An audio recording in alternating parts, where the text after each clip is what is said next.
morning, everyone, wherever you are in the world, and a very warm welcome to the Wigtown Digital Book Festival. Thank you for joining us. I'm Anne Brown, and before we start, I'd just like to say that the festival events are free, but if you would like to make a donation to support the festival, you'll find a button on the website where you can do this. This event is entitled A Seafaring History of Dumfries and Galloway. And I'd like to say a big thank you to Scotland's nature agency, Nature Scot, who are supporting it as part of the Year of Coasts and Waters. Scotland has an important seafaring history, and the Solway Firth has played its part in that with its small ports and harbours, and the links to maritime trade that made the region prosper. Now let me introduce Professor Carol Hill, Director of the Dumfries Campus of the University of Glasgow. She's an expert in the maritime history of southwest Scotland and is the author of A Galloway Venture, the Kikubrium Shipping Company, 1811 to 1817. Professor Hill is going to tell us some of the history for about the first half hour of this event. Then we'll hear from an American author and former naval officer who knows the history of John Paul Jones, who of course began his life in Kikubrium and influenced the American Navy. After that, there'll be time for a little more conversation and your questions, which you can write at any time in the chat box. Professor Hill, Carol, a very big welcome to you. Good morning. And thank you so much for joining us here today. First, could you begin by just outlining why and how shipping developed in the ports along the Solway Firth? Well, that's really an interesting question because it's all very much connected to what was going on in the hinterland and what was going on in terms of regional economic development outside of the region. So in the early 1600s, there was very little happening on the land, not much in the way of agriculture. So any shipping that came in was essentially linked to the tobacco trade and trades out with the region. And then as we move through agrarian developments in the region, we need ships to take our surplus away. And as we move further into the Industrial Revolution, we need to provide the industrializing towns with produce so that they can develop. So it's all part of the history of the region, but it's also part of a wider economic history of this part of Scotland and England. Of course, the whole of southwest Scotland at the time was very impoverished. I think it was very backward, very behind. Absolutely. I mean, if you think of 16th, 17th century, any picture you see of the 17th century, it's wooden huts, mud tracks, no roads, very little going on at all. And out of that has to emerge some kind of economy that will take the region forward. And it's based on the ability to transport goods that have made surplus here and bring in the necessary things to help our economy grow. Because geographically, it was kind of hemmed in, wasn't it? So presumably by sea was the only way it could trade at the time. Absolutely. As I say, the hinterland we had no road infrastructure, for example. You couldn't take a cart any great distance. So how you were supposed to transport valuable exports or bring in the type of timber that was needed for buildings would have been impossible if you just relied on horses and roads. The Act of Union, actually, of 1707 seems to have sort of instigated the change. Tell us about that. Well, 1707 brought us under the then English custom laws and gave us access to the trade with the English colonies. So it's really from there that we start to move towards American and North American trade. And of course, we're facing, if you like, the right way for that trade to happen. It also brought us under the legislative framework of the time. And we saw in 1786 legislation about registering ships, and then in 1824 a general re-registration of all shipping. And that re-registration gave us not only the name of the vessel, but how it was built, who built it, its tonnage, the owners of the vessel, the master of the vessel, and where it was going. So, and because that was all related to tax, the records. Of course, as you can imagine, tax is money, so the government is very keen to keep the records as they should be. And that's left a wonderful archive for economic historians like me. You wouldn't think on the face of it that the Solway would lend itself to shipping because it is so very tidal. So how did they overcome that? I think they were skilled. The captains, the masters were skilled. They knew the tides. They knew how to work the tides and work with them. It's a bit of a misnomer to suggest that huge vessels were coming up into the town. They didn't. Most of the vessels were relatively small, scoops and so forth. And some of the harbours were purpose-built, like at Galveston. They purposely built in an appropriate place, whereas Dumfries, which was 11 miles up the river, was highly inappropriate and didn't succeed. Yes, tell us a bit more about some of the ports and harbours and things that they did use and how they adapted those so that they were proper harbours for shipping. Well, Dumfries, I mean, many people know the history of the Dumfries Harbour, lots of attempts to deepen the nith and bring short ships right up into the town. None of them was successful because of the way the tides moved and because we didn't have the engineering expertise to do it, and because the management company that ran it was wasn't skilled enough. And I use that word carefully because economics at the time and engineering at the time was still in its early history. So people did what they could do and what they knew how to do. And when we look back with hindsight, these things weren't sufficient. So the Dumfries Port was financially mismanaged, it was structurally mismanaged, and it was never going to succeed 11 miles inland. So they built ports at Kingham and Kelton, and this is where the vessels tended to land. More interestingly, from my perspective, is somewhere like Galveston, which the local landowner funded the development of the port and of wet docks and of landing sites and weighing stations. The people of the town became, or the then town, became thoroughly immersed in the maritime trade. They got involved in rope building, sail making. I think just about everybody in the village had a share in a vessel. So it was a real community initiative, and it paid off. And it succeeded in many ways where the larger port at Dumfries didn't.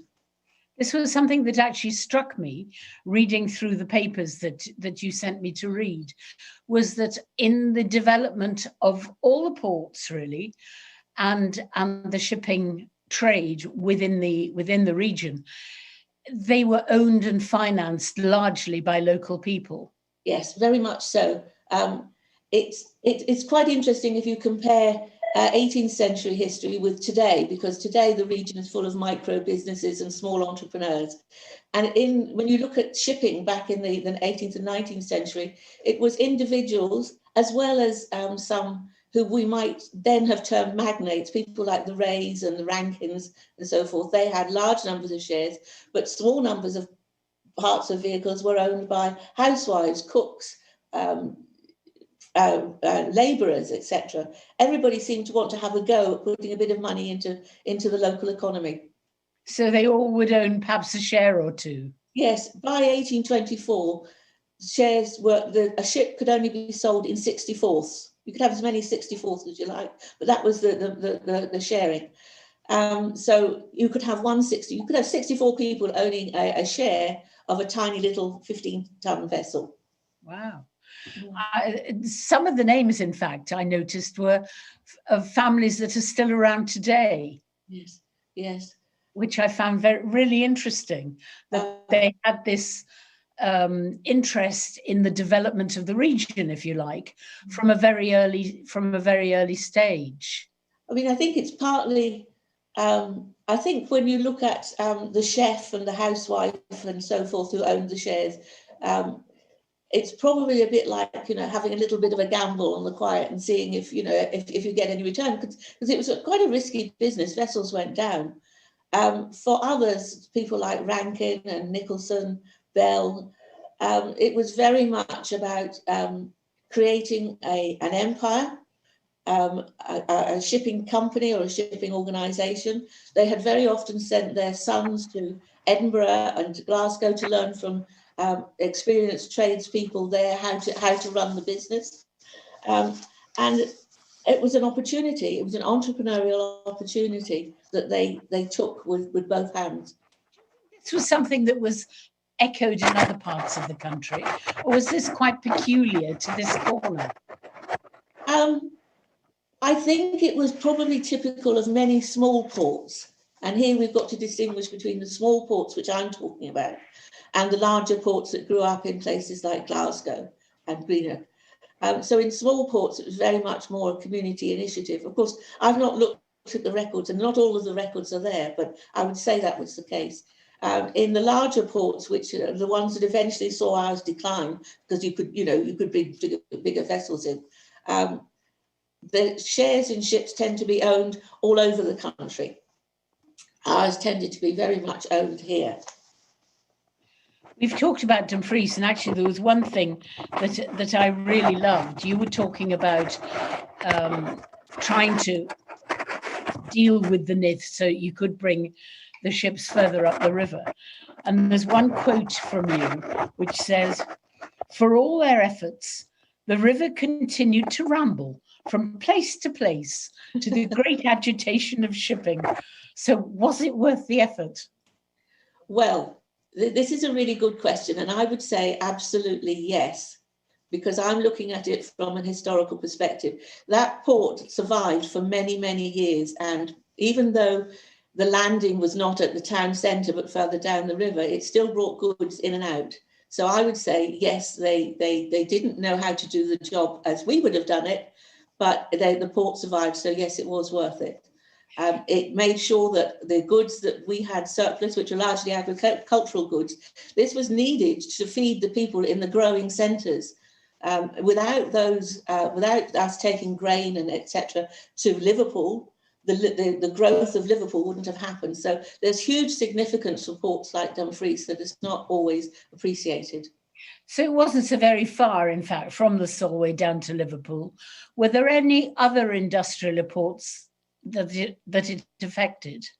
Mostly, no. The trade that we did in Britain was mostly with Liverpool, some with Ireland, and some with Whitehaven, which was generally taking our agricultural goods and bringing coal back. Our foreign trade was limited, but there was a very interesting trade grew up with North America, where we would take vessels out and bring timber back for building ships and properties here, and take out plantation goods. So that was agriculture goods, wood, coal, whatever.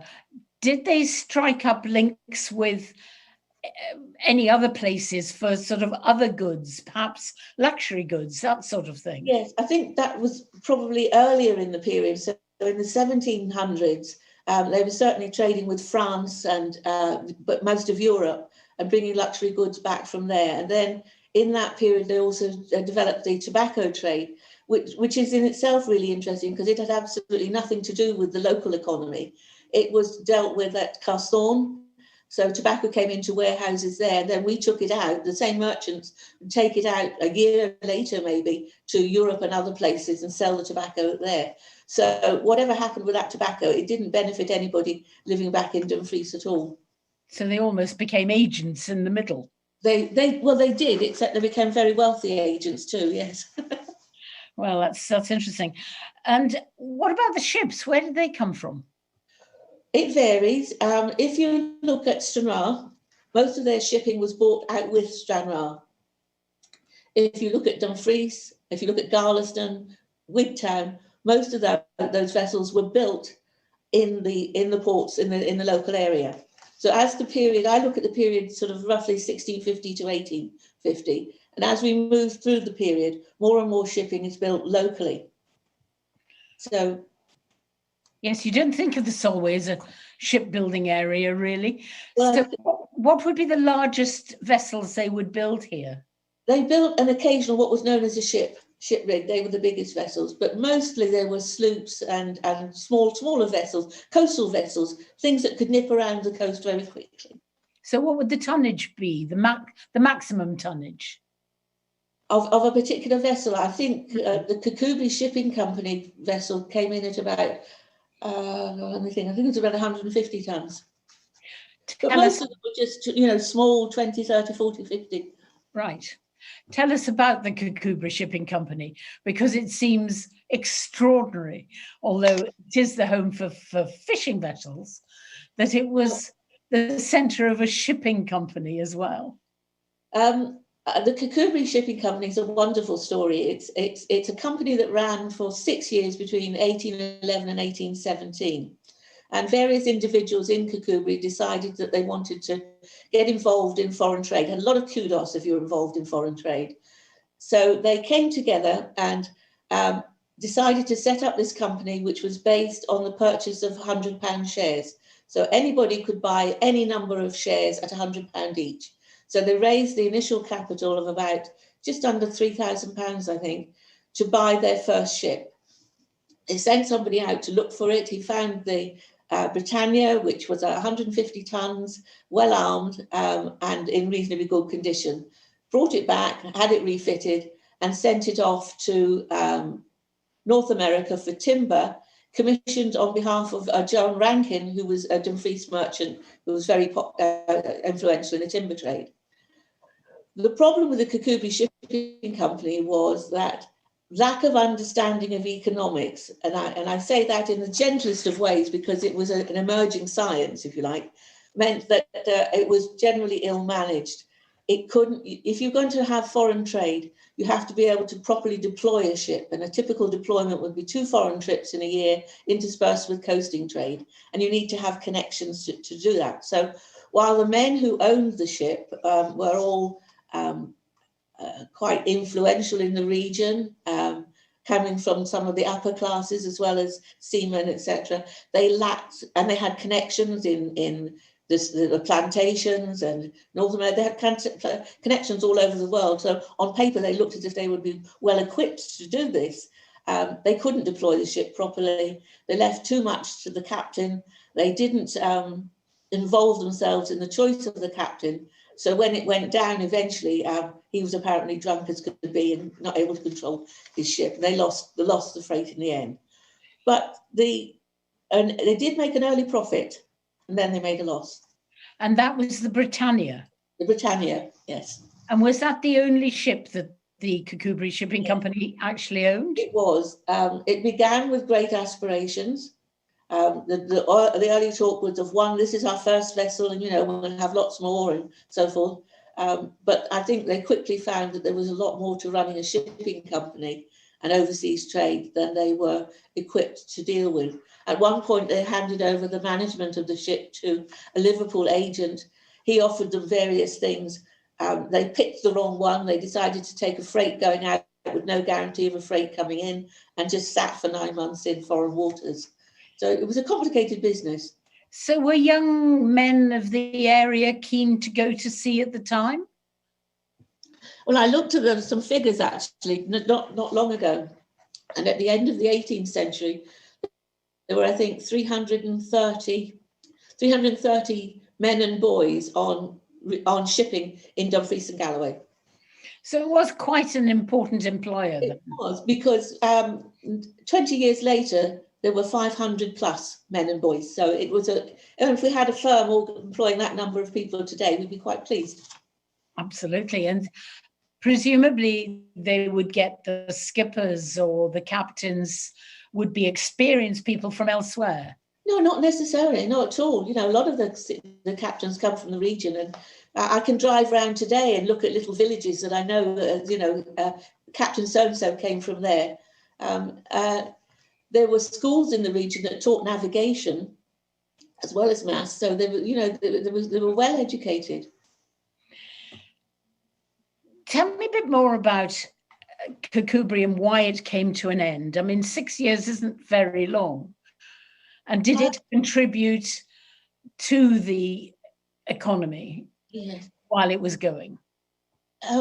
It's quite complicated, but they set off with good intentions. And I always like to frame it in that sense, that these were people with entrepreneurial spirit, a little bit of cash to spare, and a determination to help the region grow. So there was personal ambition and ambition for the region. So with every good intention, they bought this vessel. And because they knew Ray, who was a timber merchant in Dumfries, they expected lots of commission to come from him. But he gave them the first one, so it went out, but it had difficulty getting a cargo coming back. There was also an American war at the time, which produced a convoy system. And there were lots of adverse things. There was a trade depression as well. So it wasn't a most propitious time for actually starting a company. They found it impossible to get further freights, so they went to another company to outsource. The other company found them commissions, but they chose the wrong one because they had no cargo coming back. So you can't have a vessel as expensive as the Britannia sitting in a port for months and months and months idling away, because not only was it idle, it was rotting. So they had huge repair bills when they came back, but they didn't have any profit to pay for the repair bills. So it gradually sank into debt, and that was just the way of it. I mean, quite typical of partnerships of that kind at the time. Prior to that, most trading partnerships freighted in other vehicles, other vessels. So did they have repair yards along the Solway as well? They had the shipbuilding areas would do repairs, but major repairs such as the Britannia had went to Liverpool or Whitehaven. We've talked about Casthorne, and we've talked about a little bit about Garliston, Wigtown. Was Stranraer not really a part of this? Well, yes, it was in a way. Stranraer is often criticised in much of the material of the time for being a bit conservative. So it's interesting when you look at, for example, shareholding in shipping. It had less than 1% shareholdings held by women, whereas in other parts of the region it was up to 10%. Stranraer preferred to buy older vessels that were built outside of the region than to take newer vessels built within the region. But it was just as busy with its trade to Ireland as Wigtown was with its trade around Ireland and those sorts of places. But it didn't really, or I didn't find any evidence, that's probably a better phrase, didn't find any evidence that it was really engaged in the way that Kikubrium, Dumfries, and to a lesser extent, Wigtown. So what did they trade with Ireland mainly? The things that would go out from here were grain and barley and so forth. And the things they brought back were other things that they needed for agricultural development. When would you say was the heyday of the shipping and the maritime life on the Solway? Well, that's another interesting question. I mean, one heyday is definitely back in the 1760s with the tobacco trade, in the sense of the quantity of trade that they were doing, which was on a par with the larger ports at that time, but had no connection to the hinterland. Then I think we get to the 1800s, and as we're shifting from agrarian revolution into industrial revolution, we then have the surplus to take and sell elsewhere. And I think our populations really got into the entrepreneurial spirit of the time. So I think that's a good heyday. And then actually from about 1840, it all starts to decline because of the bigger ports. And presumably the decline came not just because of the bigger ports, but because there were more ways of getting in and out of the area, such as the trains, for example. Yes, they certainly had a large impact in Dumfries, and also the opening of ports on the other side of the Solway. So it was cheaper to bring things across than it was to bring things up our rather, complicated rivers. So yes, that all played a part. So as the train line developed and trade by train developed, that's when the ports started to decline? That's when they start to decline, yes. Yes, that's really the end. That's really the beginning of the end. They had to I think there was slow decline before that, when larger ports such as, and as I said, in Glasgow and so forth, were able to take ships, of bigger depth and so forth. But We should never underestimate the importance of the small ship that took goods from the big ship and take them around the coast. Otherwise, you know, the big ship, so to speak, would have no profit. Was America the furthest away that the ships went to from the Solway? Now you're asking me about geographical mileage, and I've really got to think about that. But they did go to the likes of Rio de Janeiro, America, Africa. They travelled a fair way. Few of them, though. We'll have to remember that.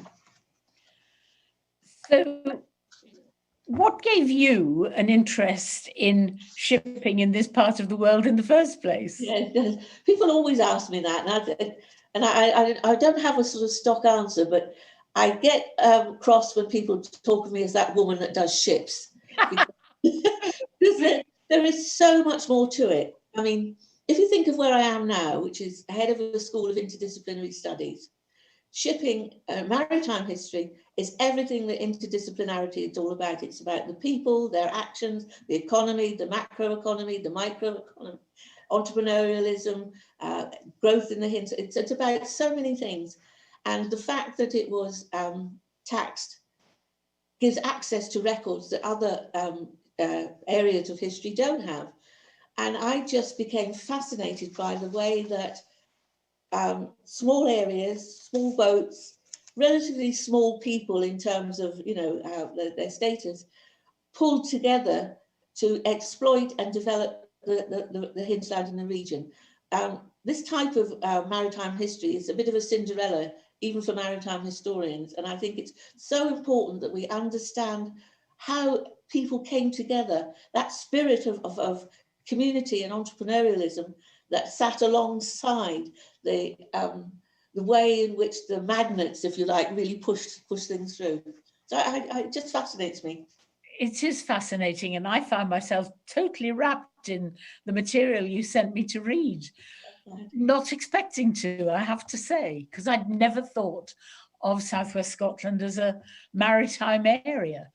But we were talking about earlier about it being a very impoverished area beforehand. How much did the economy improve in Southwest Scotland because of the shipping? Very significantly. If you think of the years before, we'd had decades of civil and religious strife. We'd had the Covenanting era. We were left, I mean, we were a region who gave away all our shoes at one point in fines. People had nothing and the region had nothing. And I think it started with a few really inspired landowners who wanted to develop the agriculture. So once the agriculture became established and there was surplus, then the next lot came on and wanted to take it away and sell it. And I think the sort of Palladian country houses and so forth that we see now in the region wouldn't have existed without maritime history. And I actually discount smuggling as part of that.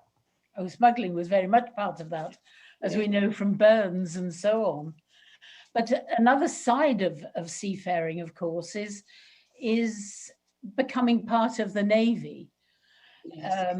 And I imagine some sons of Galloway, of Dumfries and Galloway as it is now, would join the Navy. They certainly did. And one famous seafaring son of Galloway was John Paul Jones, often referred to as the father of the American Navy, which actually may not be completely accurate, but really not much is known about him here, except that he sailed from Castlethorne to Whitehaven to begin his naval career. John Paul Jones actually came from Arbigland at Cabine in the Stewartry. The cottage where he was born is now a museum. He was a distinguished naval officer for both the US and Russia. In Britain, he's better remembered as a pirate. One person who does know more about this son of Galloway is the author Mark Liebman, who's a retired naval officer, and he joined me earlier from his home in North Texas when I asked him first what John Paul Jones had really contributed to American naval history to start his career. I think we can hear that now. When he arrived in the United States in 1774-ish, he was actually a fugitive from justice. It was the second time in his life he had been accused of killing a man.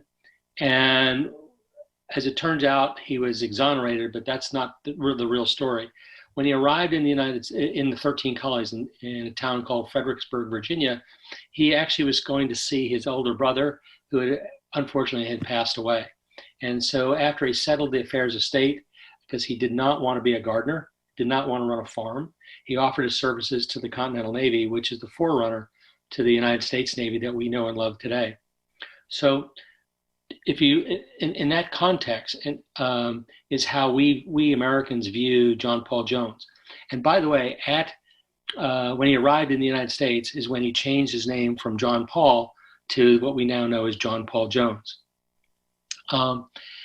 What he brought to the U.S. Navy really is in three things. One was leadership and experience. The Continental Navy was not bereft, but had very few officers who had served in a Navy.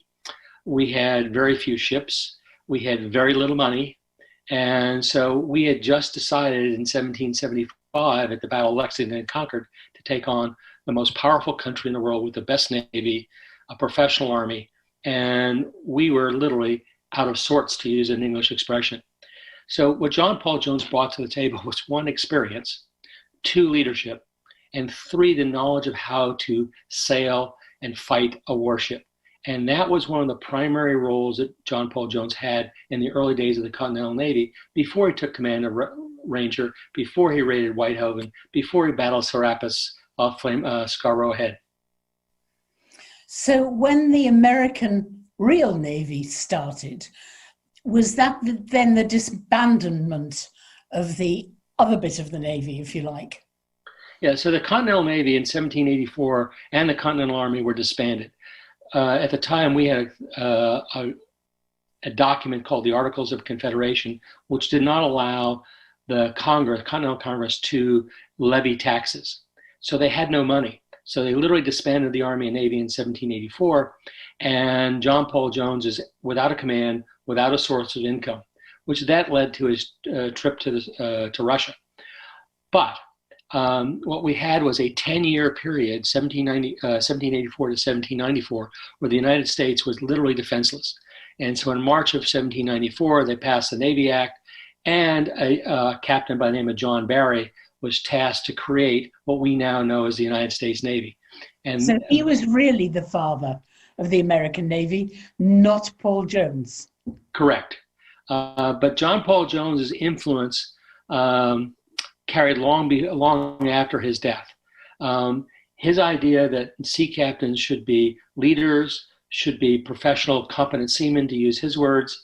They should be competent and knowledgeable about tactics and strategy and politics, not politics from what we would consider parliamentary or congressional, but politics in terms of geopolitics, because when you're a captain, you arrive at a port, you may not know what you got. And then the last thing is he's got to be courageous in terms of making decisions, tough decisions about his crew and his ship. And to use John Paul Jones's words that I found in a letter, everything else is claptrap.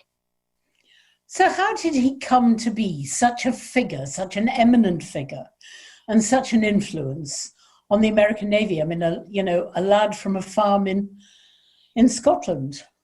Well, one, some people would call John Paul Jones arrogant. Others would call him confident. Others thought he was bold. He was probably all of the above. He was also very difficult to work for because he demanded perfection, and he did not suffer.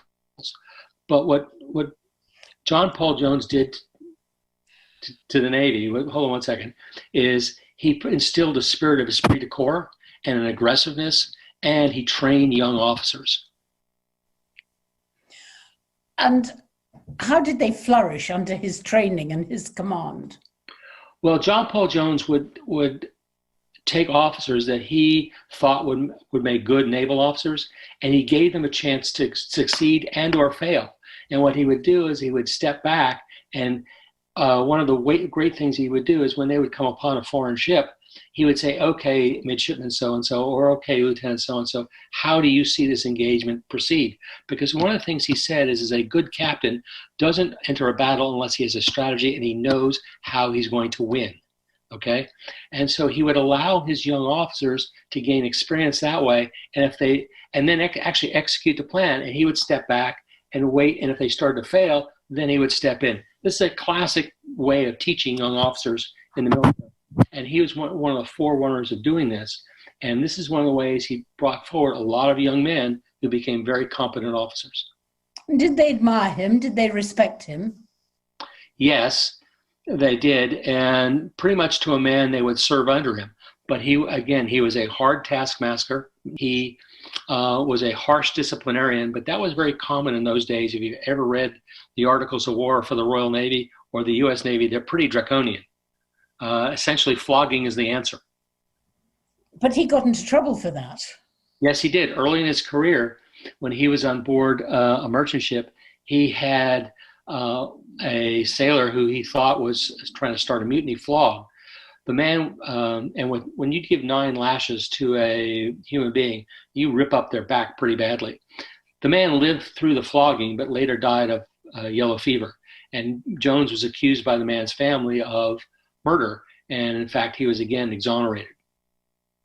And again, he got into trouble again for killing somebody else in the Navy, didn't he? Yes. Just before he came to the 13 colonies, John Paul Jones was the master of a merchant ship by the name of Betsy. And on board Betsy, he had a sailor by the name of Blackton. And Blackton apparently wanted more money. The discussion got ugly, turned into a fight, and actually a sword fight. And John Paul Jones won by running him through. Blackton later died. His family, who was from Scotland, tried to get John Paul Jones hauled in front of an admiralty court in which they knew and could, shall we say, stack the results. And so John Paul Jones left Scotland, left his money behind, and came to the United States, or what was then the 13 colonies. And you were saying earlier that he'd skipped off to Russia for a period to escape censure, presumably. What do we know of his period there? Okay, he didn't leave Russia to escape censure. He left Russia because he didn't have any money. And the Continental Congress couldn't afford to pay him the prize money that he earned. So he had no income, he had no command. And my wife has a saying that says you can take the warrior out of the Navy, but you can't take the warrior out of the human being. And so John Paul Jones went looking for employment, and the Russians were more than happy to take him. And he was very successful. He was a favorite of Catherine the Great. Became an enemy of Potemkin, who was one of Catherine's advisors, and he got into some trouble because he was a ladies' man, and he had an affinity for young women, and he wound up back in Paris. But Catherine gave him a very healthy pension, and he was living in Paris in 1792, retired, happy, and then the U.S. government came calling and said, "Hey, we've got this problem with the Barbary pirates. We'd like to have you go become our ambassador or consul in those days to Algiers." And he said, "Yes, I'd be happy to do that." And then he promptly died of kidney failure. So he never carried it out. What's interesting is what happened to John Paul Jones after he died. He died and he was buried, and the people who buried him mummified him, to use an archaeological term, and put him in a lead sarcophagus. But the actual gravesite was not well marked. It was an old cemetery in Paris. It got beat up during the Revolution, and 100 years passed, and we had an American president by the name of Theodore Roosevelt who wanted to bring John Paul Jones back to the United States. So in 1905, they found the grave, and he asked the French government to bring him home, and they did. And he's now entombed at the U.S. Naval Academy in a very, very nice memorial. So he is revered by the U.S. Navy because of what he accomplished, and both in terms of victories as well as development, spirit, and all those things. So that's really his legacy. if we can go back a wee bit, or at least back to when he started, he went from Whitehaven, which is neighbouring Cumbria, to Dumfries and Galloway. And that's where he sailed from. He was very, very young at the time. Correct. He was 12 years old when he accepted a commission as a midshipman. He wanted to go to sea, and it was not uncommon in those days for young men in England to want to join the Royal Navy or the merchant service. And you had two choices, really. If your parents had influence or knew a captain, they could get you a appointment as a midshipman on a merchant ship. Or if you knew a captain or senior officer in the Royal Navy, you get an appointment as a midshipman.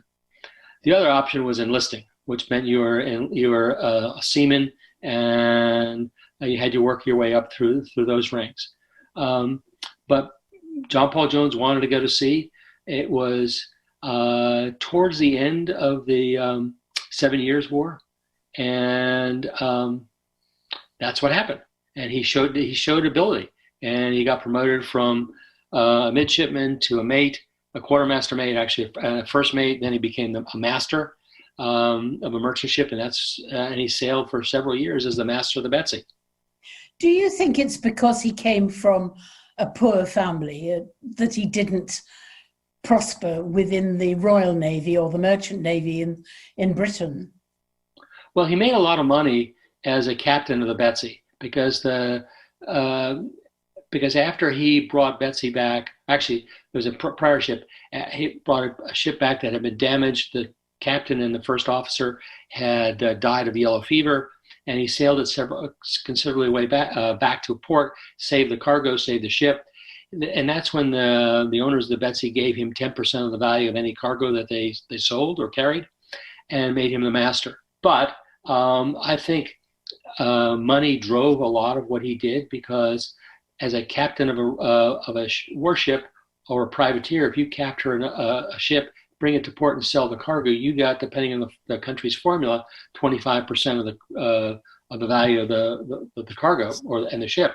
So if you think about this, if a ship and the cargoes were 10,000 pounds in 1775, 1776, you as a captain got 100 of that. That's a small size fortune even today, but even then it was a really large amount of money. Do you think, Mark, that America is proud of him? Yes, from a military perspective, particularly about a naval perspective, his legacy is more about esprit de corps and how a navy should fight.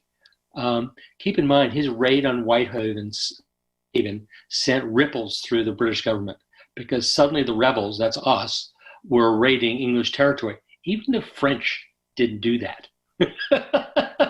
So that, like I said, caused ripples. The second thing is he was consistently, whenever he engaged a Royal Navy ship, he won.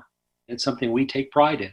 And by the way, there are many ships in the U.S. Navy known, and there's one today, named after this man. So he was quite a man, wasn't he, Carol? He certainly was. It's extraordinary that a lad from Kirkcudbright in Kikubrium should end up with so much influence, I think, don't you?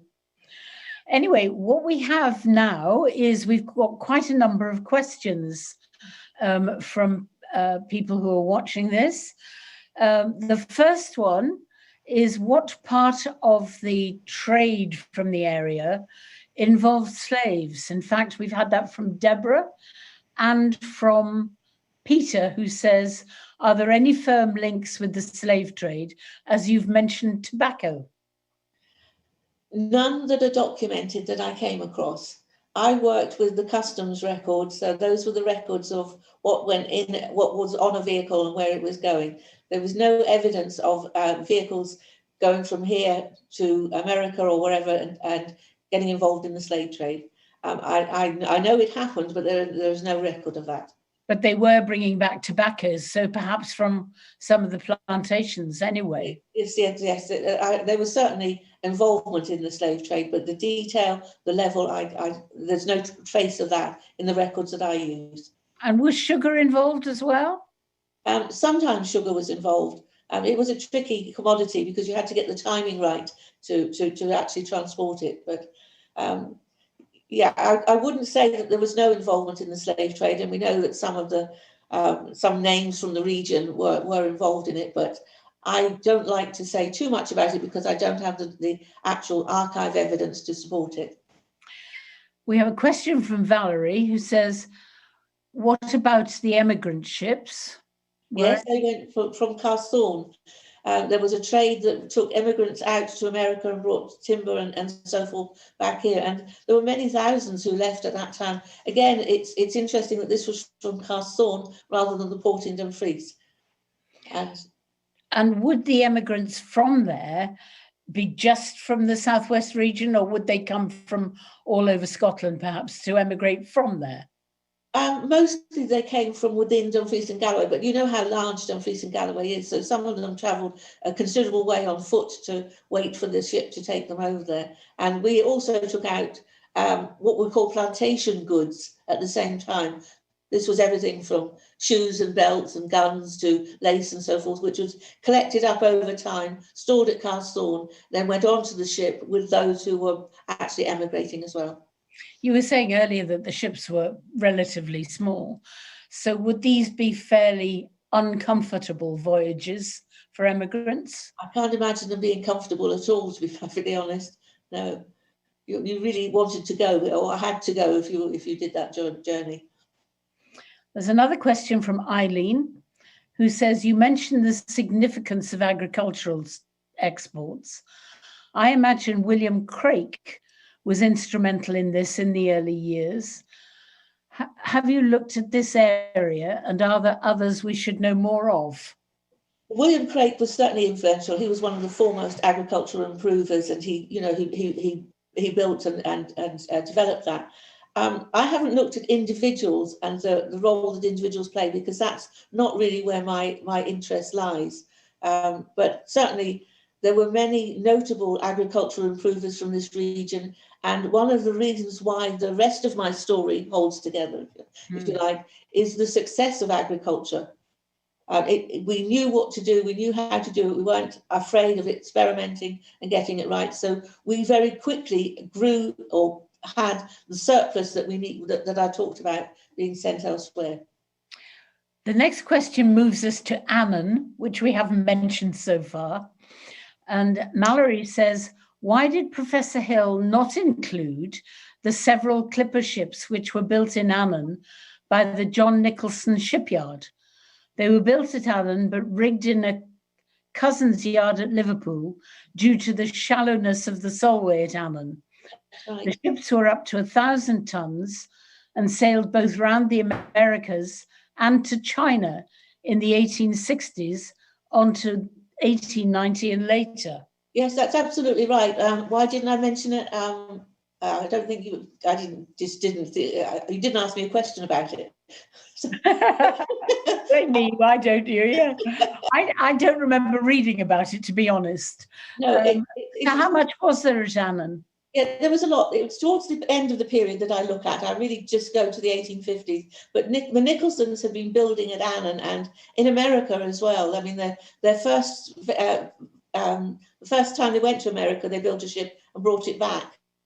And they gradually, developed their shipbuilding skills, and they were right at the forefront of the clipper building industry and did very successful in it. And I believe somewhere in the region there are still some plans of these ships floating around. Well, interestingly enough, Mallory says there is still a John Nicholson living at Kipford who holds a great number of interesting documents relating to his family's archives. I'm aware of that. I would love to be able to look at them. Well, I'm sure they'd be very happy. The Elizabeth Nicholson, which I presume was a ship, made the Shanghai to London journey in record time as well. That's absolutely true, yes. And one more, what have we got here? Yes, Marjorie asks, I beg your pardon, Caroline asks, was there any movement of workers and families between Creetown and Liverpool during the period of granite transportation from local quarries? I can't say if there was movement of families. I don't have the answer to that. What I do know is that around all of the ports, where population in general grew during this period, it grew much more in the port towns, in the ports themselves. The Granite Trade was very significant, but whether families moved, I don't know. So what actually was the catalyst, if you like, for the decline? And when could you say that the shipping industry within the region was over? Well, I suppose moving towards the second quarter of the 1800s, the decline really starts, because the larger ports are much more able to bring in much more cheaply the kind of commodities that we had sought. The coastal trade still continued, but it was much smaller, and the railways then come in, and the roads start to get built, and it's a natural cycle in history, I think. And did it just sort of fade away, or did it stop? How did it? Tell me what happened at the end. Well, if you take somewhere like Dumfries, it no longer became economically viable. So yes, it stopped, and they started to use the trade. Trade goes on. I mean, trade didn't sort of stop, but it becomes cheaper and more better for other places to transport the goods than it does for us. But there's still places like Galveston is still home to a maritime heritage, and still, ships still come in and out of these places. Dumfries will never happen. I don't think we'll never see vessels coming up in the way that people think they did in the 1900s because of the river itself. I mean, look at the way Stranraer has developed. It still has a major maritime influence on the region.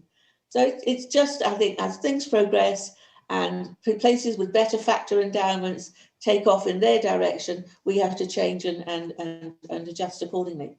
I mean, Stranraer was slightly different because it had the deep water, whereas the others did not. Yeah. I find it interesting. I mean, Wigtown is all silted up. You can't imagine ships getting back in there now. And Galveston, of course, became very famous for the Mulberry Harbours. Yes. During the war. What else would you say then, Carol, is the legacy of the shipping industry, of the maritime industry in Dumfries and Galloway? I think it's certainly, I think it's absolutely true to say that the region would not have progressed and grown economically in the way that it has and did without the maritime trade. I mean, it was crucial to the development of the economy of Britain, never mind Dumfries and Galloway, and we played our part in it. I think people poo-poo the idea of small ports having any influence or significance. I argue very strongly that that's not the case, that without these small ports, none of the rest of the things would have happened in their time. I think, too, that for me as an economic historian, it's really interesting to look back and see the way in which communities came together to support the developments in the regional economy. And I think we're seeing that kind of thing start to happen again. For example, all of the ports were built on subscriptions. Ships were bought by sharing around. So the way in which the investment in the region happened is really significant for today. And I would like to see some more of that happening today in this region. People, coming together and finding something that really works and getting on with it. I think we don't make enough of our maritime heritage. We don't celebrate it enough. We tend to think it's small, so it's unimportant, and it's not. And I think the legacy of those families that were so highly involved in what was going on is really important in understanding how we've got to where we are today. What would happen to the ships at the end? Would they be sold off to other ports, or what would happen? A bit of everything, really. Some of them just sank. Some of them just decayed, and some of them were sold on, and some of them were just kept to run as old tubs around the store. I mean, people still travelled by sea. I mean, the journeys were made by sea. Instead of hopping on a bus, you'd hop on a boat, so to speak. So they just had a natural life, or they were sold out of the region. So how would you like now to see that history commemorated? I would like to see us celebrating the regional economic history of the Maritime Fair. I don't want, not small little exhibitions here and there, but bringing it all together under one roof and really, you know, celebrating that particular achievement. Well, I think we're sadly coming to the end of our time. That has been fascinating. Thank you very much for introducing me in particular to all this history, because I didn't know it existed. Oh, thank you for talking to me. And I really enjoyed reading about it. I've loved talking to you. Thank you very much for giving up your time to join us today at the Wigtown Book Festival. And I hope that everybody out there has enjoyed it too. Sadly, at this point, we would normally be saying to people to give you a great round of support and a great thank you. So it's just me. But thank you so much for joining us in this very different festival that Wigtown has put on this year. Well, thank you for asking me. I've enjoyed this morning. Thank you. Good. Thank you.